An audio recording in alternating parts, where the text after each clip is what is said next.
The air hung heavy and still, as if time itself had paused, thick with the smell of exhaust and something else, something metallic, like old blood or rusted iron.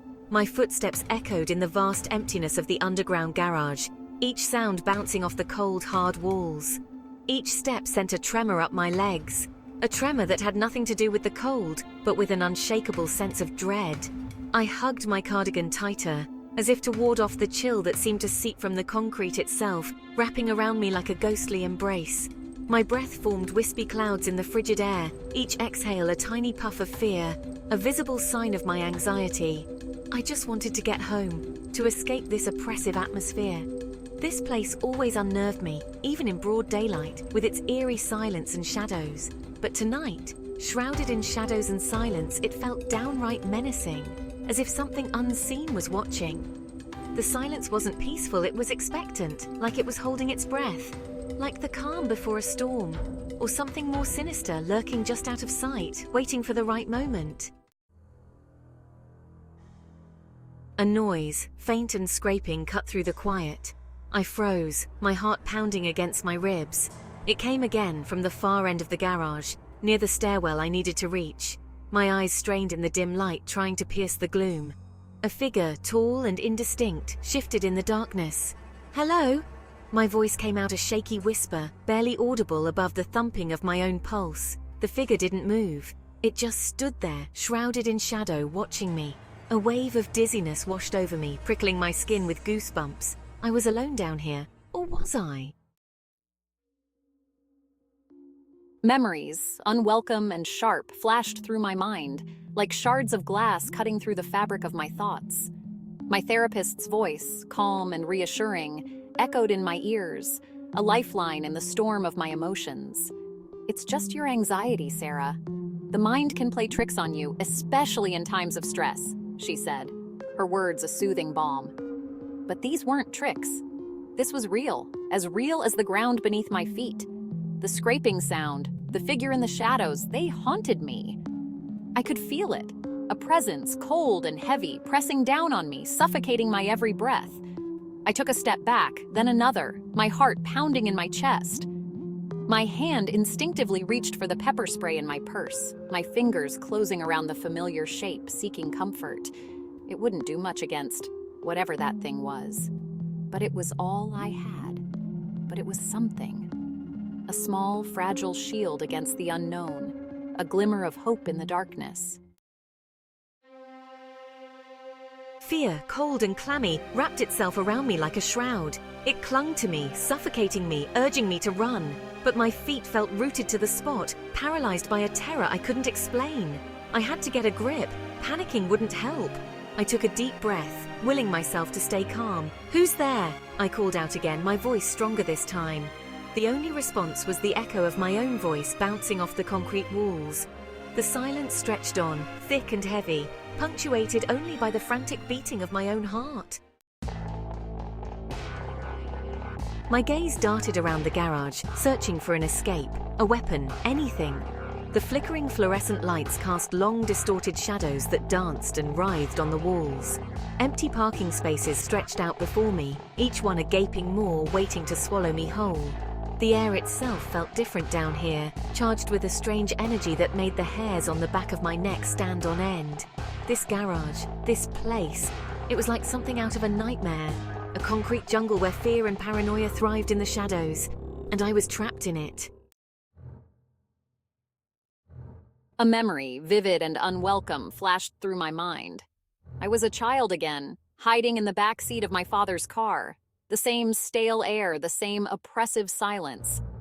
"We were playing a game," he said, "hide and seek." But his smile didn't reach his eyes, and the look on his face?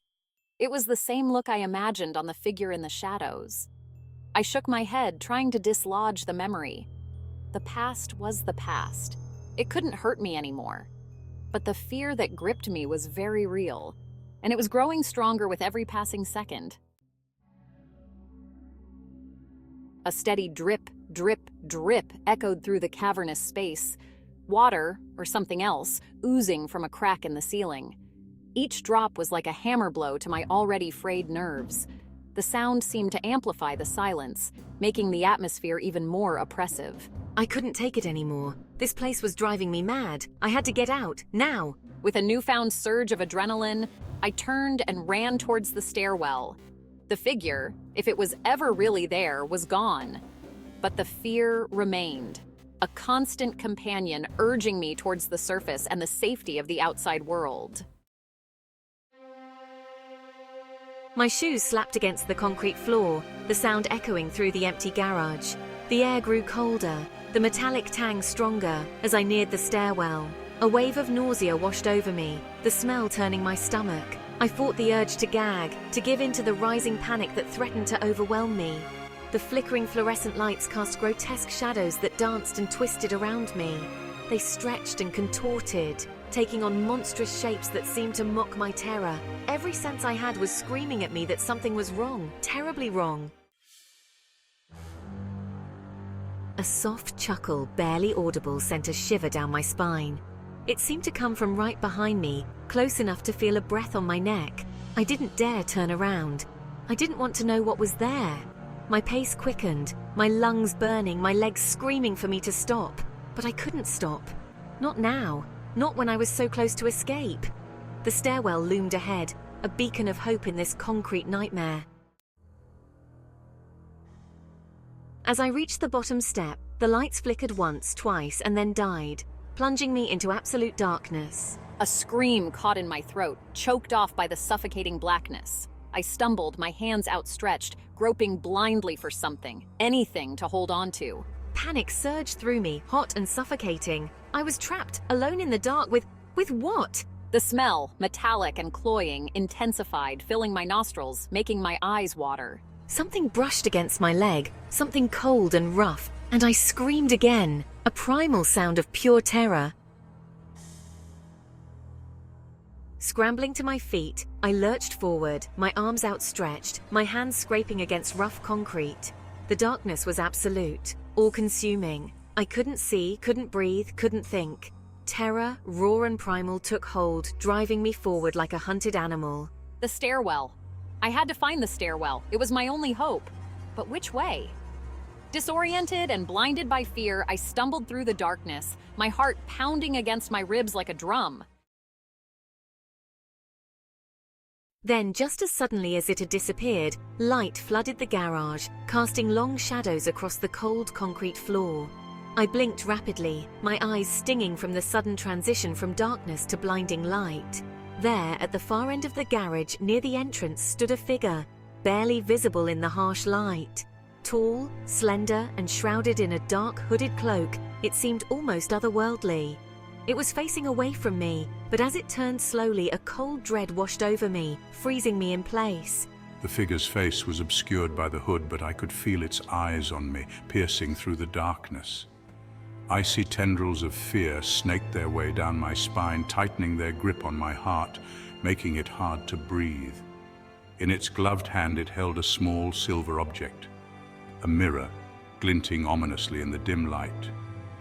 And in its reflection, I saw not my own terrified face, but the face of the figure itself, grinning wickedly back at me, as if mocking my fear. My breath hitched in my throat. My legs felt like lead, but some primal instinct, some deep-seated will to survive kicked in. I had two choices: stay and face whatever that thing was, or run. Run.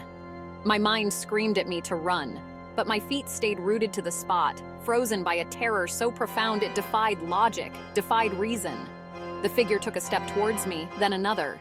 The mirror in its hand glinted under the harsh fluorescent lights, and I could have sworn I saw a flicker of movement within its depths. Something was coming. Something evil. The figure was almost upon me, its presence radiating a cold, malevolent energy that stole the air from my lungs. I squeezed my eyes shut, bracing myself for, what? Death? Something worse? But the attack never came. I opened my eyes slowly. The garage was empty. The figure was gone, vanished. I was alone. Or was I? The silence was deafening, but this time it wasn't the silence of anticipation. It was the silence of something watching, something waiting, something that knew I would be back.